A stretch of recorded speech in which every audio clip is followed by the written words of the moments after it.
No vaya a renunciar.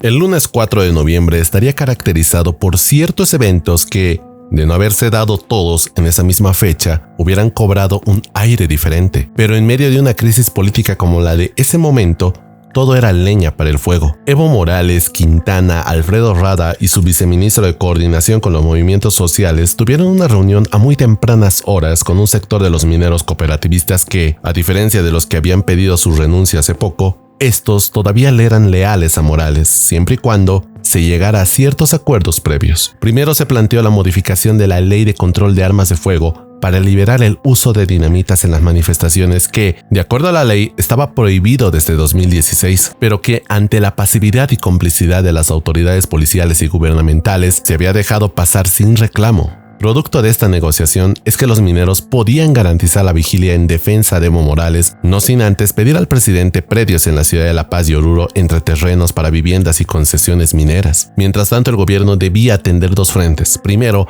minimizar en territorio nacional las amenazas de Camacho para que éste no pudiera capitalizar toda la rabia y enojo de la gente que se habían concentrado tanto en descalificar al candidato de Comunidad Ciudadana durante las últimas semanas, y de la nada el nuevo enemigo del proceso de cambio era Camacho. Carlos Mesa ya no importaba, y en el plano internacional, el canciller Diego Pari tenía la tarea de hacer creer a la comunidad internacional en la sede de la OEA que todos los acontecimientos recientes, incluido el ultimátum de Camacho, eran nada más y nada menos que un golpe de Estado ya en ejecución. Así el mundo estaría preparado para la narrativa que el gobierno dictará en los próximos días. Y como si todas las piezas se hubiesen unido en un momento exacto, sucedió que luego de la entrega de una obra en la localidad minera de Colquiri, el helicóptero de Evo Morales perdió potencia al despegar. No pudo elevarse un poco más de algunos metros y aterrizó forzosamente en un episodio que muchos llegaron a temer por la vida del líder de los humildes. Si bien más adelante el equipo de la Fuerza Aérea había llegado a la conclusión de que se trataba de un desperfecto por fallas mecánicas e incluso referidas a las condiciones propias del terreno de partida, el gobierno empleó este hecho fortuito en una serie de atentado contra la vida del presidente.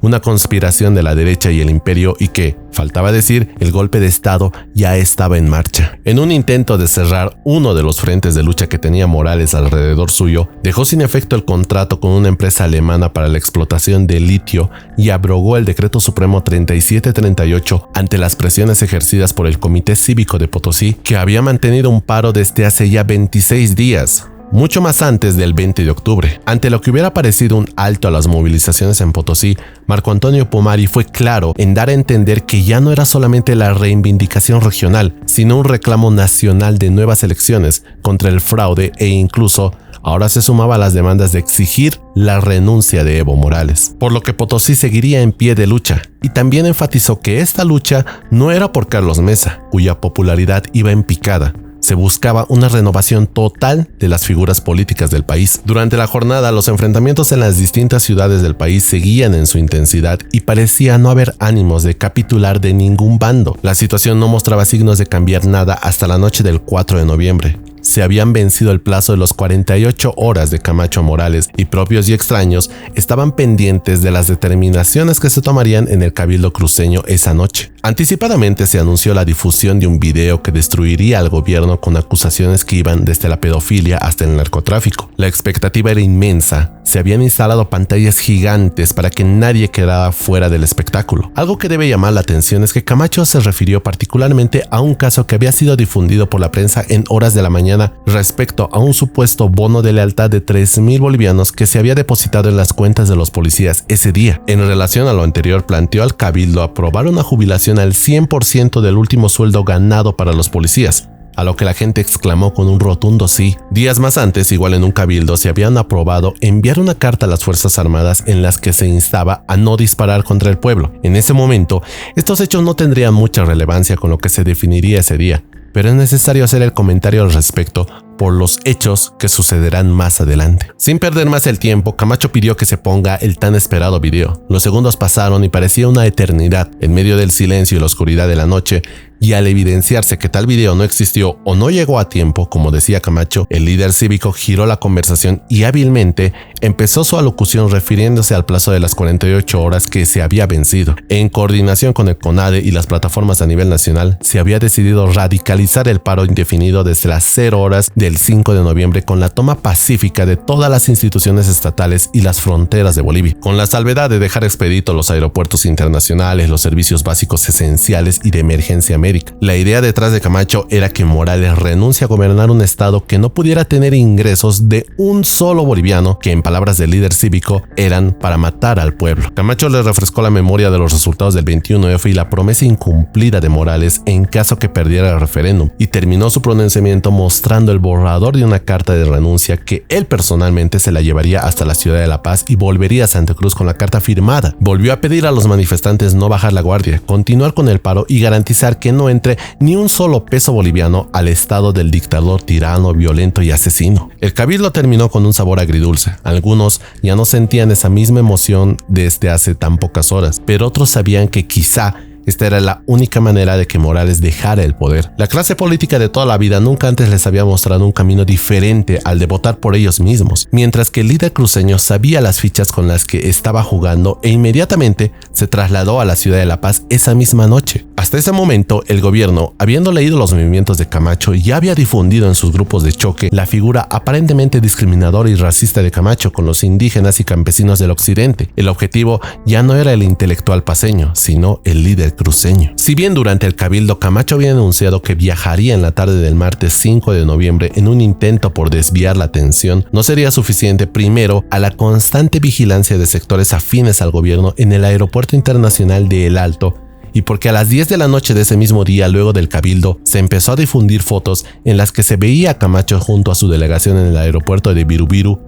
con rumbo a sede de gobierno, lo que le dio tiempo suficiente a los grupos de choque para esperarlo con palos y piedras en la ciudad de El Alto. El equipo de Camacho recibió la noticia de que afuera al menos 200 personas, que luego se convertirían en miles, habían rodeado las 3 únicas salidas del edificio del aeropuerto, y los 20 policías encargados de la seguridad del predio no podían garantizar que Camacho pudiera abandonar el edificio. El grupo de Camacho sería dirigido a una sala con acceso más o menos intrincado. Ahí los encontraría el coordinador de SAPSA, Ibert Aguilar, que fungía como jefe del aeropuerto de El Alto, que los fotografió, y esto generó la molestia de Camacho y sus acompañantes, que arremetieron en contra del funcionario público. En medio de la discusión, Camacho recibió una llamada de la periodista Cecilia Bellido del programa Que No Me Pierda, que aún seguía en transmisión a nivel nacional, y con el objetivo de tranquilizar a su familia y, en contrapartida, dispersar a los agitadores que se habían quedado dado cita en las puertas del aeropuerto, Camacho afirmó haber salido ya del aeropuerto con la ayuda de militares y que estaba ya en el centro de la ciudad de La Paz, cerca de su casa. Incluso se refirió a haber recibido ayuda de la FEJUVE de El Alto,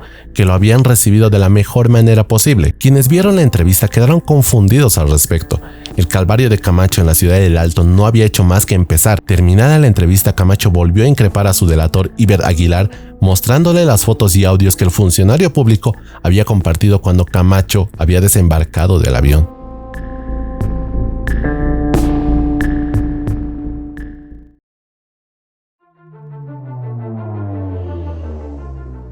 Pasadas unas horas, Camacho escribió en su cuenta de Twitter el día martes 5, cerca de las 2 de la madrugada, revelando que no había podido salir del aeropuerto del Alto, y copió el nombre del que sería el responsable de que su vida corriera peligro: Ibert Aguilar. Un par de minutos después, haciendo uso de sus redes sociales, agregó que no tenía intención de volver sino hasta hacer firmar la carta que llevaba desde el cabildo pasado, y lamentó haber mentido hace algunas horas en la entrevista por la tranquilidad de su familia. Finalmente, subió los videos donde confrontó al funcionario, cuyo material audiovisual se viralizó al poco tiempo. A las 2:30 de la mañana, el grupo de Camacho fue casi obligado a salir en la plataforma bajo el argumento de que el anillo de seguridad había cedido a los miles de manifestantes que se encontraban ya dentro del aeropuerto y buscaban a Camacho. Fueron largos minutos donde el frío del altiplano los recibiría a la intemperie. Cerca de las 3 de la madrugada, Waldo Albarracín y un grupo tomaron dirección hacia el aeropuerto con el objetivo de sacar a Camacho de ahí.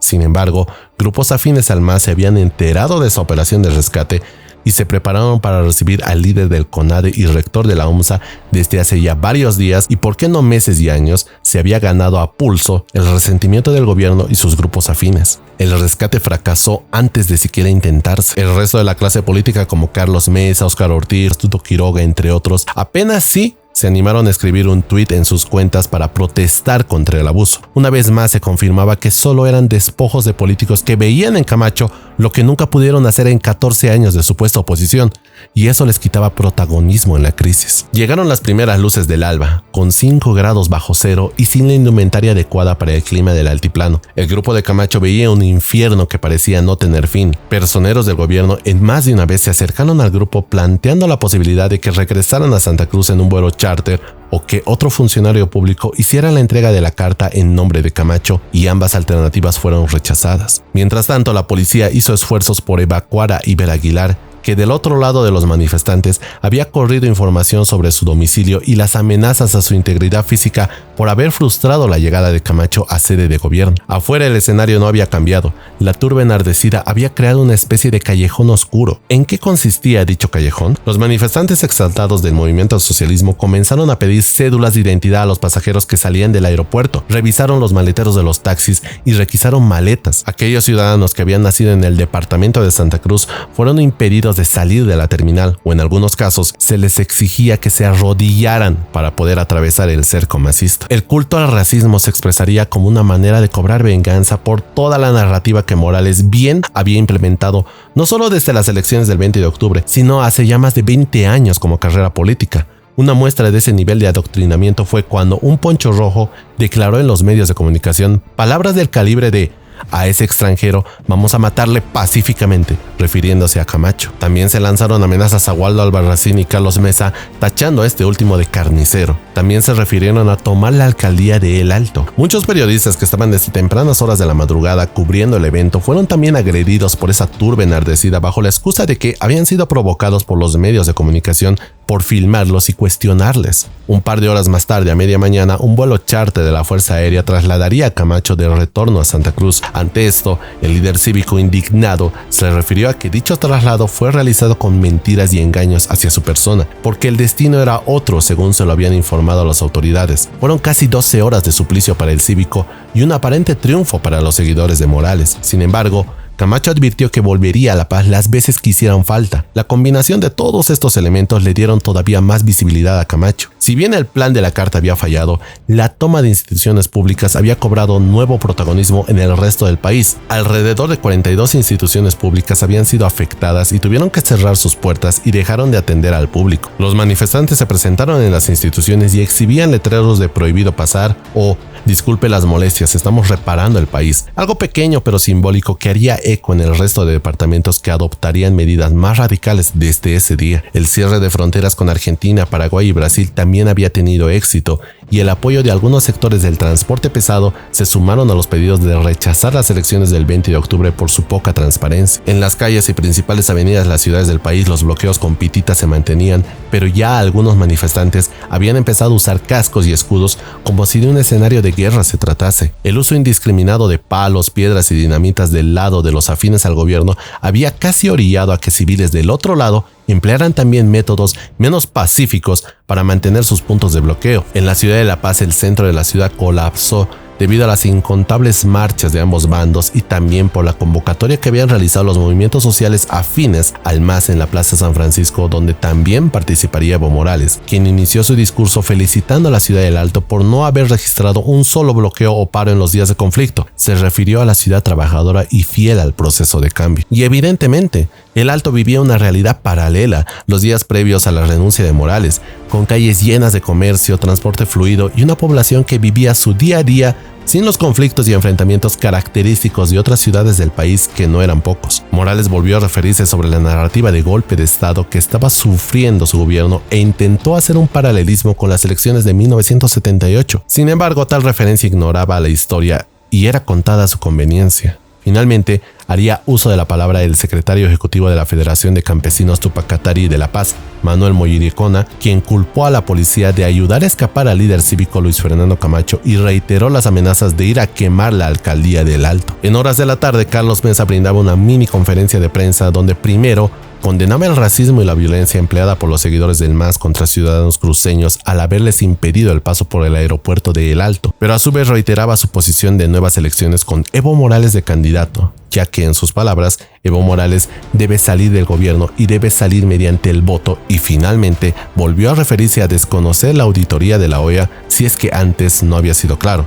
De hecho, en los días de conflicto nunca lo había sido. Como los anteriores días, ya en horas de la tarde se registraron movilizaciones en favor y en contra de Evo Morales en el centro paceño. En paralelo, jóvenes estudiantes y del sector de salud empezaron a tomar posiciones. La batalla campal estaba a pocas horas de encenderse.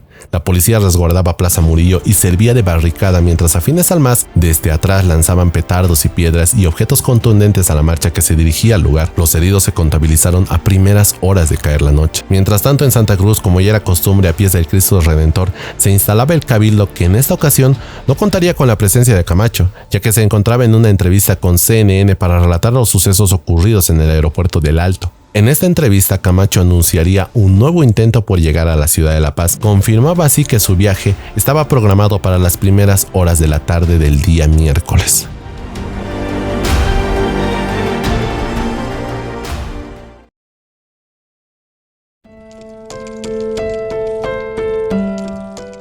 Si bien los anteriores días de protesta Santa Cruz se había caracterizado por la contundencia del paro cívico y la paz, por sus noches llenas de tensión por las pequeñas escaramuzas, el episodio del 6 de noviembre en Cochabamba marcaría un escenario lleno de violencia de ambos bandos donde el sentido de protesta pacífica se había perdido. Al estar cerca del Chapare, bastión del poder de Morales, la ciudad se convirtió en un punto clave del conflicto.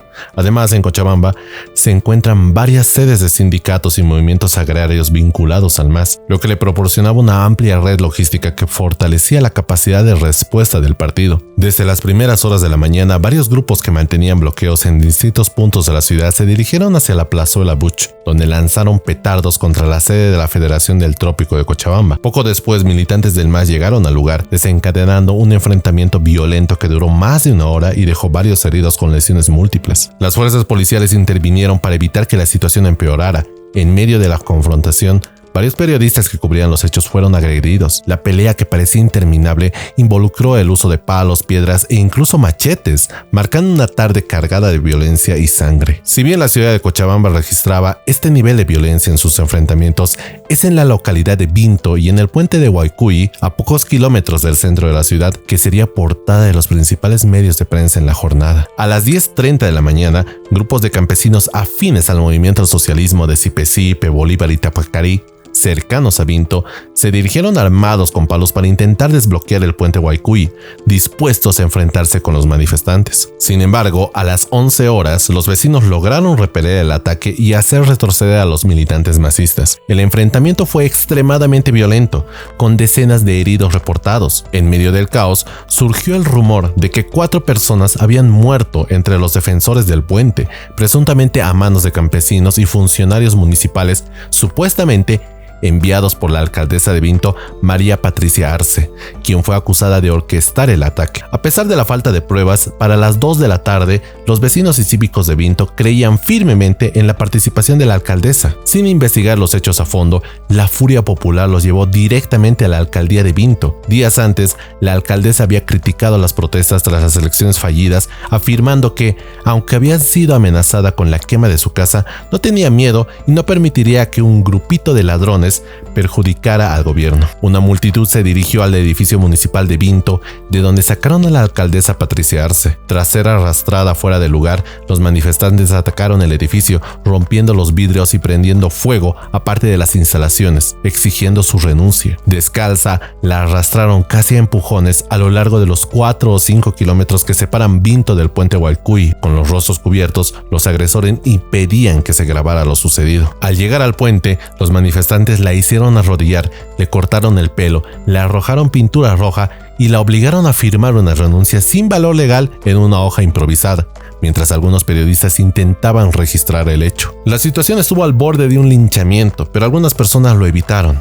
En un momento, Arce colapsó en el suelo, aparentemente inconsciente, y por un instante se temió que sería golpeada brutalmente. La resistencia propició el cuestionamiento a su causa, mostrando una violencia similar a la del movimiento al socialismo. Después de una hora de tensión, la policía intervino y la evacuó en una motocicleta. Este ataque brutal dio la vuelta al mundo a través de las imágenes que circularon ampliamente. El gobierno de Morales explotó el incidente en los medios. La violenta jornada en Cochabamba dejó una cifra de alrededor de 9 heridos, varios de ellos graves, sin contar los ataques a los medios de comunicación que se veían envueltos en la violencia colectiva. Las protestas en La Paz, Santa Cruz y el resto de los departamentos quedó en segundo plano. Lamentablemente, en horas de la noche se reportó el fallecimiento de un joven de 20 años, vinculado a la resistencia de nombre Limber Guzmán. Se le había diagnosticado muerte cerebral y perdió la vida por paro cardiorrespiratorio. Los primeros informes relataban que había sufrido un traumatismo cráneoencefálico severo durante los choques entre manifestantes opositores y seguidores del MAS. Sin embargo, en agosto de 2021, el informe del GIEI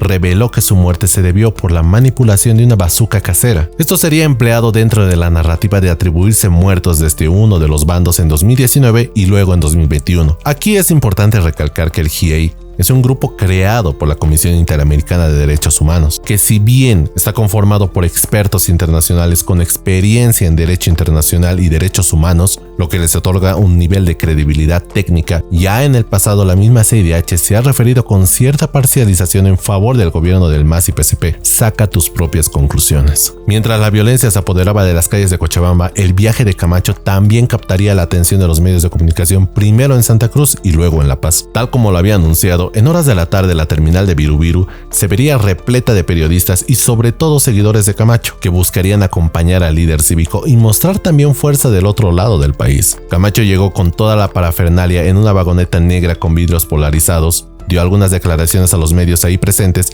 y se dirigió rumbo a abordar su avión con destino a La Paz. En el aeropuerto de El Alto lo esperaban algunos políticos opositores que querían acompañarlo y, por qué no, tomarse alguna fotografía al lado del líder cívico que no hacía más que crecer en popularidad. Cuando Camacho salió de la sala de desembarque se lo vio junto a su comitiva y muy cerca de él, el expresidente Tuto Quiroga, que había ingresado a la sala principal. Carlos Mesa buscaría hacer lo mismo, pero detrás de él un resguardo policial que a la vez le impedía el paso. Esta vez había garantizado que el arribo de Camacho no tuviera los mismos contratiempos que la noche anterior. Fuera del aeropuerto se colocaron varios cordones de seguridad en distintas calles para impedir que las multitudes se acercaran a menos de varios metros de la entrada. Además, había una segunda barrera a una cuadra de la entrada principal, lo que mantenía separados a dos grupos. Por un lado, quienes habían subido a El Alto para proteger a Camacho y por otro, un grupo mucho más grande de simpatizantes de Morales, decididos a evitar que Camacho descendiera de El Alto hacia La Paz, lo cual no pasó. Camacho pudo abordar un vehículo de similares características al que se vio en Birubiru con dirección a su hotel. Ya habría tiempo para ir a dejar la carta a la casa grande del amo. Si bien todo parecía apuntar a que no se registraran nuevos episodios de violencia en La Paz, la realidad sería otra en la ciudad de El Alto. Durante la confusión que siguió a la salida de Camacho por la puerta principal del aeropuerto, una parte de sus seguidores se dispersó, mientras que otro grupo ingresó al aeropuerto. Sin embargo, no se les permitió acercarse al edificio principal. En su lugar, fueron ubicados a un costado de la vía de entrada, al aire libre, junto a las casetas de peaje. Estaban separados de miles de partidarios masistas hostiles por una malla olímpica, un cordón policial que se debilitaba y unos metros de terreno despejado. Tras el paso de la caravana de políticos y cívicos, la policía comenzó a desmantelar su dispositivo y a retirarse, pero las multitudes permanecieron en el lugar. La muchedumbre de El Alto comenzó a acercarse a la malla olímpica y a la entrada principal, dejando atrapados a unos cientos de seguidores de Camacho, en su mayoría estudiantes universitarios junto con otros pasajeros y usuarios del aeropuerto. La escena de la noche anterior se repetía, se habían reactivado la trampa. Mientras tanto,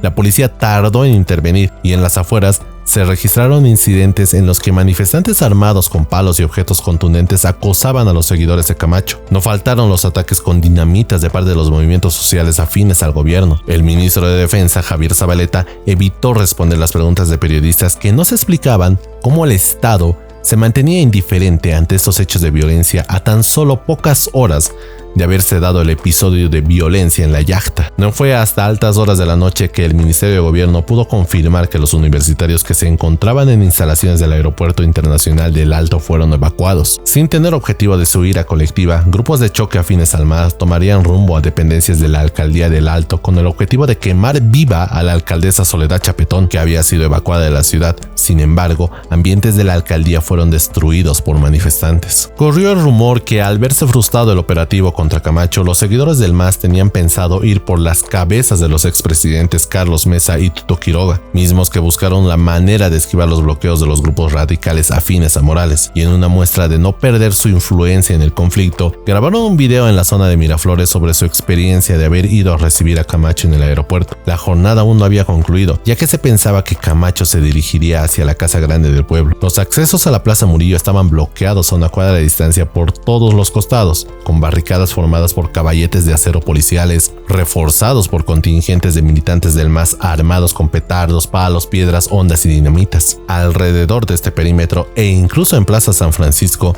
se producían enfrentamientos significativos, ya que los manifestantes de la resistencia intentaban irrumpir en el centro del poder. El viaje de Camacho y la violencia en Cochabamba habían dejado de lado la auditoría de la OEA, que seguía en curso. El CONADE junto a Edgar Villegas y su equipo de trabajo hicieron llegar un documento de 189 páginas que contenía pruebas de las irregularidades y el fraude electoral. Comunidad Ciudadana no presentó documentos de su parte, en alusión a que el gobierno pactó unilateralmente. Casi al borde de la medianoche, empezaron a circular rumores de un supuesto descontento policial. Oficiales del servicio activo que afirmaban estar con el pueblo y a la vez cuestionaban a su comandante Yuri Calderón por su alineación con el gobierno de Evo Morales. Sería la primera muestra de que la institución Verde Olivo inclinaría la balanza en los próximos días. Así terminaba una jornada marcada por la violencia. La OEA recién empezaba a reconocer el valor que tendría su informe en el menor tiempo posible. Era necesario que se diera un llamado urgente a la calma.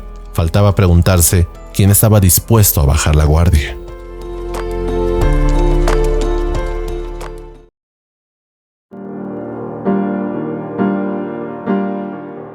Lejos de apaciguarse, la jornada del jueves 7 de noviembre mantuvo las manifestaciones y enfrentamientos entre grupos opositores y aliados al movimiento al socialismo. Mientras tanto, personeros del gobierno en conferencias de prensa buscaban dotar de legitimidad la violencia ejercida por sus seguidores basado en el típico discurso de racismo y discriminación. Sin embargo, el caso más lamentable lo protagonizaría el vicepresidente Álvaro García Linera en una conferencia de prensa anunciada para las 10:30 de la mañana. Los hechos de violencia en Cochabamba rápidamente habían sido aprovechados por el gobierno para mostrar al mundo solo un lado de la moneda. Culpó a Carlos Mesa, como ya era costumbre, y sumó a su lista de enemigos del proceso de cambio a Camacho, que ya se encontraba en sede de gobierno. Se refirió a la muerte de Limer Guzmán de haber sido contratado días atrás por Comunidad Ciudadana. En medio de sus respuestas condescendientes a la prensa, sacó una Biblia, seguramente en alusión a los cabildos de Santa Cruz, donde Camacho apelaba a la religión católica de sus seguidores para referirse al líder cívico citando 2 pasajes del libro sagrado. Demostrando su nulo conocimiento en las lecturas del texto,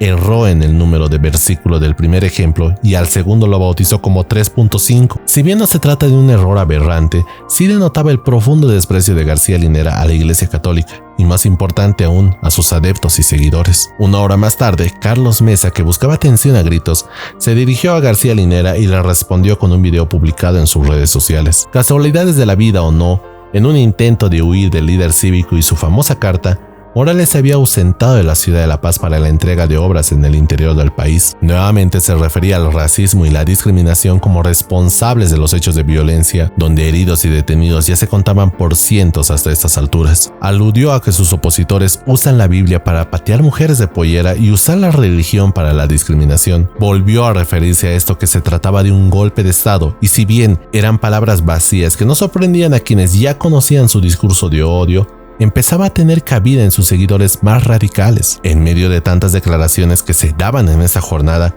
en una entrevista con Radio Compañera, el senador del MAS, Ciro Zavala, confirmó que se les entregaba un pago de 50 bolivianos a personas afines al movimiento al socialismo que participaban en manifestaciones callejeras en contra de los bloqueos ciudadanos. El senador describió este pago como un estipendio destinado a cubrir la alimentación de los militantes, aunque no explicó claramente de dónde provenían los fondos. Al verse en una situación comprometida por sus declaraciones, intentó desviar la atención, afirmando que la oposición pagaba $100 para movilizar a sus propios simpatizantes. La tarde del jueves 7 de noviembre estaría protagonizada por 2 cabildos, convocados en diferentes puntos de las ciudades de La Paz y El Alto. El primero se dio cerca del mediodía, convocado por la Asociación Departamental de Productores de Coca de los Yungas de La Paz, ADEPCOCA, en la zona de Villa Fátima. Se habían confirmado la presencia de los líderes cívicos Camacho y Pumari al evento. Antes que el presidente del Comité Pro Santa Cruz, Luis Fernando Camacho, se trasladara junto a toda su comitiva de cívicos al cabildo organizado por ADEPCOCA en la zona de Villa Fátima, sucedió un episodio particular cuando miembros del colectivo Mujeres Creando, a la cabeza de María Galindo, mantenían una vigilia fuera del Hotel Casa Grande donde Camacho y otros cívicos se encontraban reunidos. Su misión, entregar una carta al líder cívico. Menciono este caso en particular porque más adelante, en la crisis de 2020, María Galindo tendrá un papel crucial en ser de las principales figuras que cuestionarían todo el movimiento cívico y el derrocamiento de Evo Morales. Volviendo al cabildo de ADEPCOCA, se destacó también la participación de mineros de Choclla, cívicos de El Alto y el CONADE, representantes de las esposas de policías y universitarios de La Paz y Sucre que habían arribado recientemente. Una vez más, los partidos políticos de oposición se hacían a un lado del movimiento que se estaba gestando que afectaba su estilo de vida. La consigna era una sola: exigir la renuncia de Evo Morales. Camacho reiteró que no dejaría la carta en ventanilla única, sino que se buscaría hacer la entrega el día lunes en conjunto con las organizaciones nacionales que debían llegar a sede de gobierno en las próximas horas. Estaba claro que La Paz decidiría, como ya lo había hecho en el pasado, el destino político del país. Mientras tanto, Camacho aseguraba que la carta de renuncia del presidente Evo Morales será entregada directamente al jefe de Estado en Palacio Quemado. En paralelo, en la ciudad del Alto se desarrollaba otro cabildo de respaldo al gobierno de Evo Morales. En palabras de Juan Carlos Guarachi de la COP, se repetía el discurso del oficialismo, de la defensa del voto indígena y, más relevante aún, la figura de golpe de Estado en contra del gobierno de los humildes. Casi al finalizar la concentración de la Fejuvia alteña aliada al MAS, esta anunció que bajaría hasta la ciudad de La Paz con el objetivo de llegar hasta el Hotel Casa Grande. Al finalizar el cabildo de ADEPCOCA en Villa Fátima, centenares de cocaleros yungueños, estudiantes, médicos y otros más que se habían dado cita al cabildo decidieron también bajar hacia el centro paceño con dirección a Plaza Murillo. Una vez más, la noche aguardaba enfrentamientos donde gases, petardos, dinamitas y objetos contundentes se manifestaban, con más ya de 18 días de intensos enfrentamientos entre bandos opuestos. Esa noche, la experiencia de las jornadas previas derivó que se pudiera acercar kilómetro cero. En alrededores del obelisco, estudiantes universitarios armaron barricadas ante el anuncio de la marcha que había sido anunciada en el cabildo de la ciudad del Alto. Sin embargo, al no notar movimientos a los alrededores, poco a poco fueron replegándose. A las 11 de la noche, la batalla campal se había trasladado a la sede de ADEPCOCA, donde se empezaron a oír explosiones de dinamitas de productores de coca que respaldaban a Evo Morales en su intento de tomar la sede de los productores de yungas. La jornada cerraría una vez más con el aporte del programa Jaque Mate de televisión universitaria, conducido por Jimena Galarza. En esta ocasión,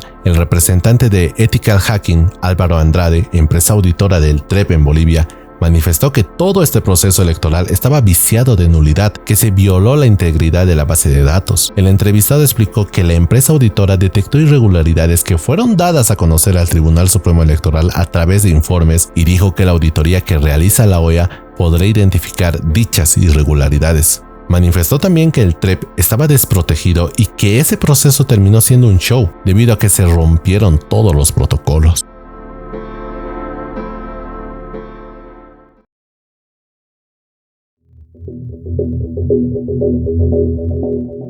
Las fuerzas de ambos bandos estaban casi extintas. La ciudad de La Paz había soportado casi 19 días de intensos enfrentamientos sin cuartel, y si bien movimientos de ambos bandos se trasladaban desde el interior del país para la batalla final en sede de gobierno, el conflicto tenía las horas contadas para mantenerse o caer en el olvido. Sería un fin de semana largo y agitado. En horas de la mañana, primero Carlos Mesa, fiel a su estilo, convocaba una conferencia de prensa desde su domicilio para indicar que enviaría una carta dirigida al vicepresidente con copia a Morales sobre su posición y propuesta para salir de la crisis. Evidentemente, Mesa sabía que había perdido total atención de la población. En alusión a este hecho, un par de horas más tarde, Luis Fernando Camacho, en otra conferencia de prensa desde el Hotel Casa Grande, se refirió a la pasividad de Mesa respecto al conflicto y lo acusó de querer buscar su propio interés y el porqué su alejamiento del candidato a presidente. En respuesta, Carlos Mesa escribió en su cuenta de Twitter que la unidad de la oposición era clave para superar el conflicto, y sin que nadie lo llamara a la discusión,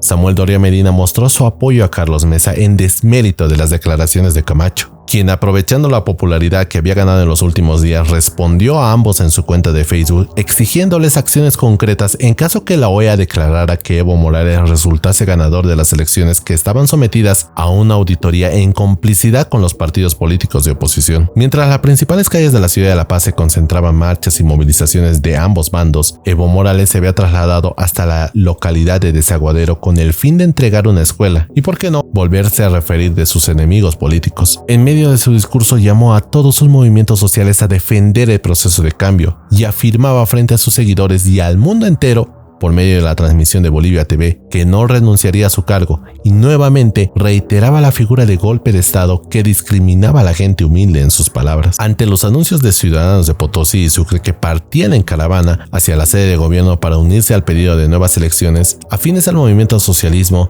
en respuesta, bloquearon Oruro para impedir su paso hacia la ciudad de La Paz. Sin embargo, dicho bloqueo no supuso mayores dificultades a la caravana que, llegando al casco minero, en las puertas de Oruro, otros tantos orureños que se sumarían a esta gran comitiva que partiría con destino a La Paz a tempranas horas del día siguiente. Hasta este punto, nadie sabía qué pasaría con las movilizaciones en las principales ciudades del país, si éstas bajarían su intensidad o si tendrían la suficiente fuerza para mantenerse en pie de lucha. Sin embargo, sería la policía quien jugaría un papel clave en el punto de inflexión más alto en medio de esta crisis. Toca hablar del motín policial.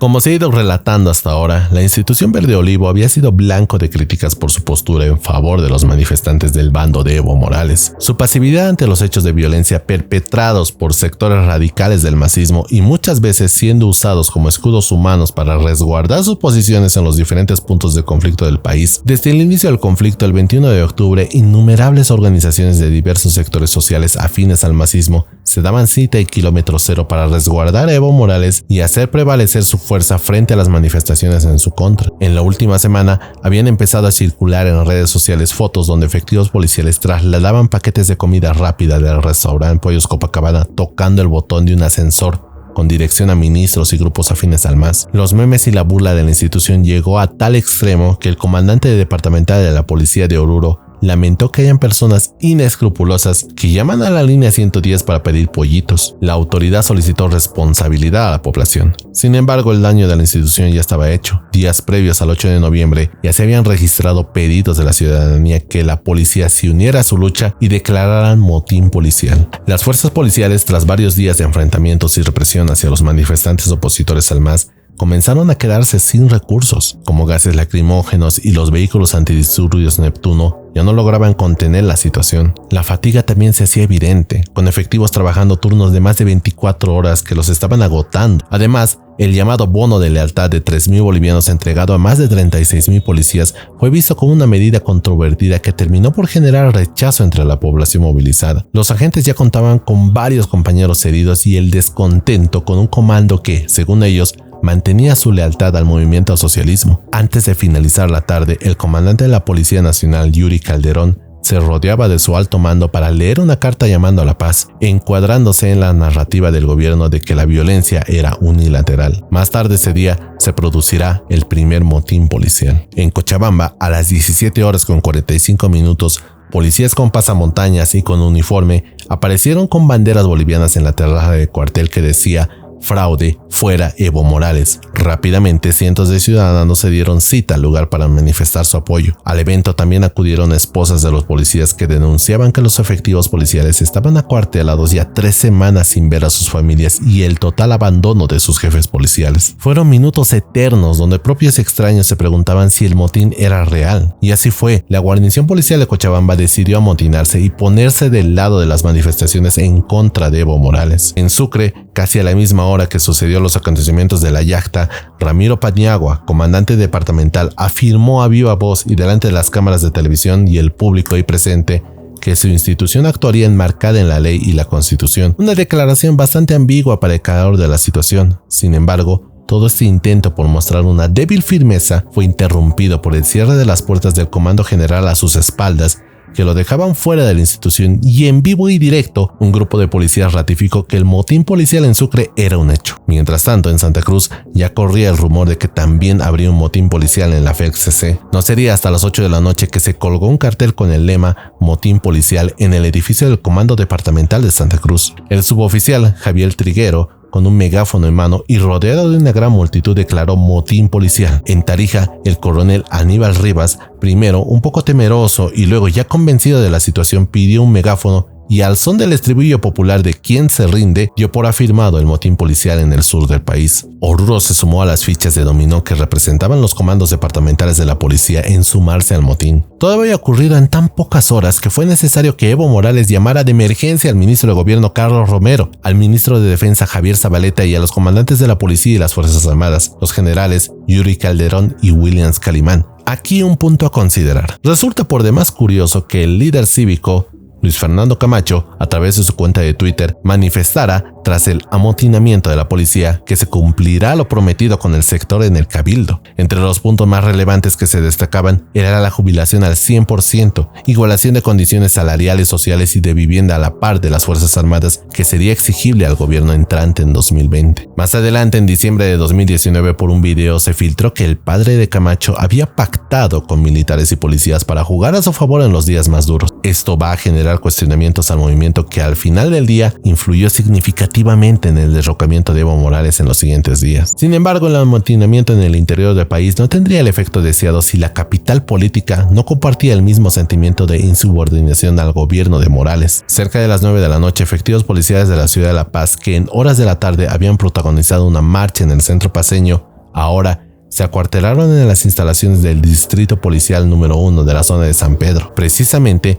este movimiento influyó para que mineros, campesinos y simpatizantes del MAS y PCP abandonaran los alrededores de Plaza Murillo, lo que parecía un repliegue que tendría sentido más adelante. En medio de esta crisis, el general Yuri Calderón trató de minimizar los hechos de Cochabamba y del resto del país en un intento de que La Paz no siguiera el mismo destino. Por otro lado, el ministro Zabaleta decía frente a los medios de comunicación que las Fuerzas Armadas no saldrían a las calles del país y no se había dado ninguna orden del uso de armas. Romero hizo su parte en una conferencia de prensa al borde de la medianoche. Mencionaba que no pasará lo mismo que ocurrió en febrero de 2003. Manifestó que verá de hablar con los oficiales para saber sus demandas. Finalmente, y para asegurar que la narrativa de golpe de Estado era una realidad, el gobierno, a través de su Ministerio de Relaciones Exteriores, hizo una denuncia pública a la comunidad internacional que se impulsaba un plan de golpe de Estado con la toma de la Casa Grande del Pueblo, de parte de Luis Fernando Camacho y Carlos Mesa, claro está. Y así, la maquinaria propagandística del Estado empezaba a replicar un mensaje en clave para que en las próximas horas se diera luz verde a esa violencia que contenían los movimientos sociales afines a Morales. Casi al finalizar el día, el Banco Central de Bolivia publicó un curioso comunicado de prensa que hacía referencia a los retiros que realizaba la institución y había sido registrado en fotografías que rápidamente circularon por las redes sociales, donde se denunciaba que se estaban vaciando las arcas del Banco Central. Este episodio llamaría la atención de más de uno, más si se lo relaciona con lo que pasará en las próximas horas.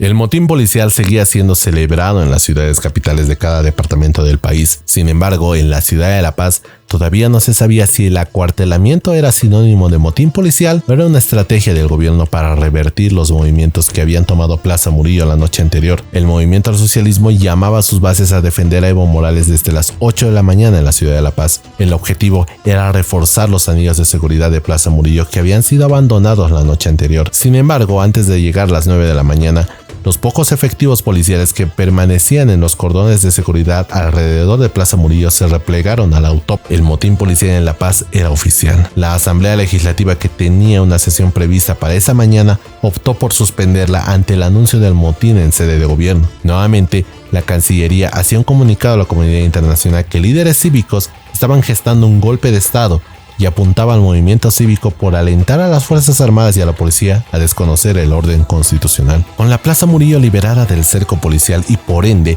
de los movimientos afines al masismo, Figuras como Jorge Quiroga y asambleístas de oposición hacían toma física del espacio para dar algunas declaraciones a los medios de comunicación. Lo mismo pasaría con Carlos Mesa, que declaraba a los medios en Sopocachi sobre el motín policial. Los partidos políticos de oposición no estaban dispuestos a morir y quedar en el olvido tan pronto, y hacían todo lo necesario para no morir ignorados. A media mañana, la caravana conformada por activistas y cívicos de Sucre, Potosí y Oruro reportó que habían sido emboscados en la localidad de Vila Vila por grupos afines al MAS que con piedras, gases lacrimógenos y dinamitas atacaron a los buses, y se reportaron varios heridos y hasta una decena de personas desaparecidas que habían sido capturadas como rehenes por campesinos a favor de Morales. La violencia llegaba al punto de que habían rociado con gasolina a 2 rehenes para quemarlos vivos. En medio de todo, circuló también un video donde un comunario era interrogado y afirmaba que simpatizantes del MAS enviados desde Oruro habían instruido prácticamente obligando a la gente del lugar para hacer el bloqueo. También reveló que se les había pagado 50 bolivianos y se les había proporcionado los gases lacrimógenos para atacar el bus.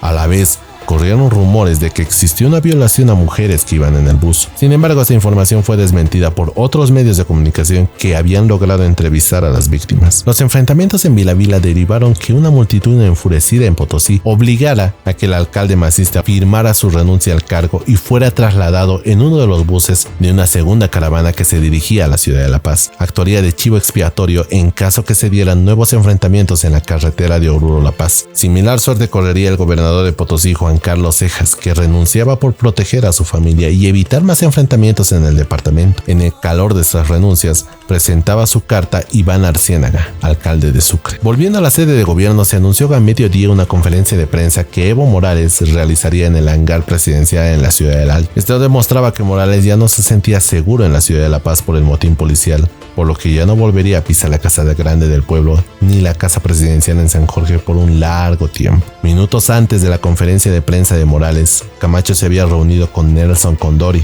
el primer secretario general de la CESUCB y dirigente de los Ponchos Rojos. Se dio un mensaje de no al racismo y la discriminación que habían sido el argumento de gobierno en los últimos días desde que había empezado el conflicto. Al mismo tiempo, el rector de la UPEA, que hasta ese momento había preferido no manifestarse sobre la crisis política, exige la renuncia de Evo Morales, a la vez que convocaba un paro indefinido desde el día lunes exigiendo la renuncia de los funcionarios del Tribunal Supremo Electoral. Por fin, a la 1 de la tarde, comenzó la que sería una de las últimas conferencias de prensa que dictaba Evo Morales a la población de manera oficial, y luego de denunciar a sus enemigos públicos convocaba a conformar una mesa de diálogo con los otros partidos políticos que habían obtenido representación parlamentaria en las elecciones del 20 de octubre. Lejos de ser un llamado de pacificación como pretendía el mensaje, reiteró su llamado a sus bases a movilizarse y mantenerse en alerta permanente. Evidentemente, se hacía a un lado a las plataformas y movimientos cívicos de la reunión convocada por el gobierno. Morales quería seguir cogobernando como lo había hecho durante sus últimos 14 años de gobierno, con una oposición pasiva que siempre le había tolerado sus arbitrariedades sin haber podido hacer nada al respecto. De parte de los convocados a la reunión, las reacciones no se hicieron esperar. Tanto Carlos Mesa como Óscar Ortiz rechazaron al llamado exponiendo sus motivos. Ante esto, solo el candidato Chi Hyun-chung aceptó el diálogo, pero condicionó su participación siempre y cuando Mesa, Ortiz, líderes cívicos y expertos constitucionales también participaran del evento. Lejos de demostrar compromiso por la solución práctica del conflicto, el candidato Chi vio su oportunidad de no perder los pocos pero significativos votos que había adquirido en las elecciones del 20 de octubre, al que muchos llamaron voto joda por un candidato que apenas sí se había colado entre las preferencias electorales a último minuto, producto de la gran apatía política que tenía parte de la población en las elecciones recientes. Es importante también señalar que luego de la conferencia de prensa de Morales, circuló en redes sociales la carta que el Ministerio de Gobierno le mandó a la policía boliviana. En esta prometían anular la Ley 101, la nivelación salarial y, más importante aún, la jubilación del 100%. Estaba claro que el gobierno estaba jugando sus últimas cartas ante una situación que se les había salido de las manos o de los cálculos políticos que tenían para los próximos días. A esto se suma que en horas de la tarde las Fuerzas Armadas realizaron también un comunicado de prensa donde el comandante en jefe, Williams Calimán, indicó que la institución castrense, enmarcada en la Constitución y las leyes, ratificaba que no se enfrentaría con el pueblo al que se debe y llamaba al diálogo. El respaldo tan notorio que había tenido Morales en el pasado quedaba en suspenso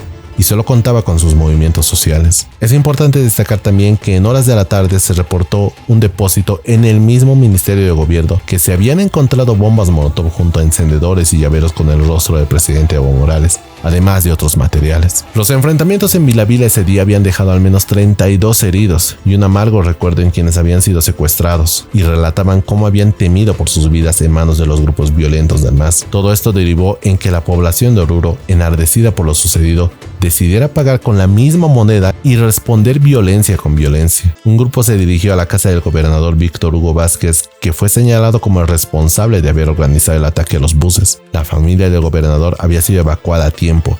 La casa fue saqueada y luego incendiada al caer la noche. Misma suerte correría la casa de Esteban Urquizo, gobernador de Chuquisaca, y también el domicilio de Esther Morales, la hermana mayor de Evo Morales. La noche del sábado estuvo protagonizada por los pronunciamientos de la FEJUVE masista en el Alto y de la CETSU TV, que habían alertado de darle 48 horas a Camacho, Pumari y Albarracín de dejar el Departamento de la Paz junto a sus comitivas, haciéndolos responsables de los últimos hechos de violencia suscitados en el día. Empezaban a escucharse los gritos de batalla que resonarían horas más tarde y estremecerían al país. Ahora sí, guerra civil. Vecinos de la ciudad de Satélite fueron los primeros en hacer vigilias en sus calles ante las amenazas de grupos de choque que empezaban a realizar desmanes en la ciudad del Alto. Y precisamente se había destruido la antena de la red Unitel, ubicada en la zona de Ciudad Satélite. Hasta ese momento se desconocía el paradero de Evo Morales, que luego se reportó que tenía una reunión con sus organizaciones afines de su partido en Echapare. Dentro de las determinaciones asumidas,